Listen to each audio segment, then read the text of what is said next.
Hello বন্ধুরা, দেখো আমি এখানে পটল দুফালা করে কেটে নিয়েছি। তারপরে দেখো এটাকে আমি ভিতরে যে পটলের যে বিচা অংশটা সেটা আমি এইভাবে ছাড়িয়ে দিচ্ছি। আমি আজকে তৈরি করব পটলের পুর।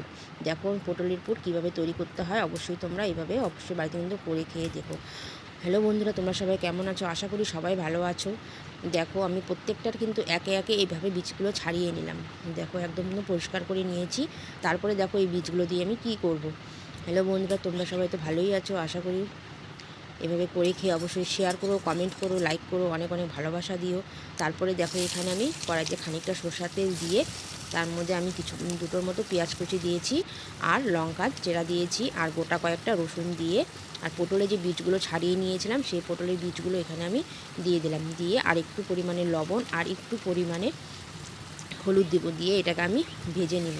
দেখো আমি এটাকে ভালো করে নাড়িয়ে চাড়িয়ে নিয়ে বেশ কিন্তু এটাকে আমি লাল লাল করে ভেজে নেব। পটল কিন্তু অনেকভাবেই পটলের কিন্তু অনেক কিছু খেয়েছো, কিন্তু একবার এইভাবে পটলের পুর বানিয়ে খেয়ে দেখো, অবশ্যই কিন্তু তোমাদের খুব ভালো লাগবে। দেখো আমার কিন্তু এখানে কিন্তু এই পুরটাকে পুরে যে ভিতরের বীজ অংশটা সেটা কিন্তু আমার ভাজা এখানে হয়ে গেছে।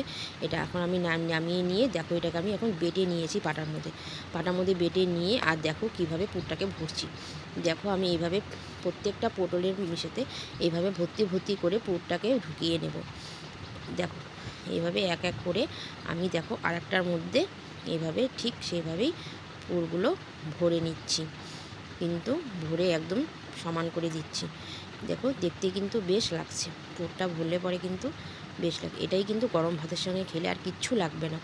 অবশ্যই কিন্তু তোমরা বাড়িতে এইভাবে ট্রাই করো।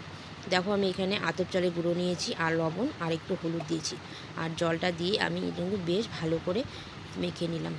দেখো ভালো করে মেখে নিয়েছি। তারপরে আমি এখানে একটা একটা করে পটল দিয়ে সেই পিটালির মধ্যে এই আতপ চালের গুঁড়াটা দিয়ে একদম ভালো করে একদম মুড়ে নিয়ে দেখো প্রত্যেকটা আমি এইভাবে মুড়ে নিব এইভাবে আতপ চালের গুঁড়ো দিয়ে। তারপরে দেখো ভাজা করেছি কড়াইটা, তাই এরকম লেগে লেগে গেছে। ভাজাটা নামিয়ে নিয়েছি। তারপরে দেখো বেশ খানিকটা পরিমাণে তেল দিয়েছি, দিয়ে আমি একে একে এর মধ্যে পটলগুলো দিয়ে দিলাম।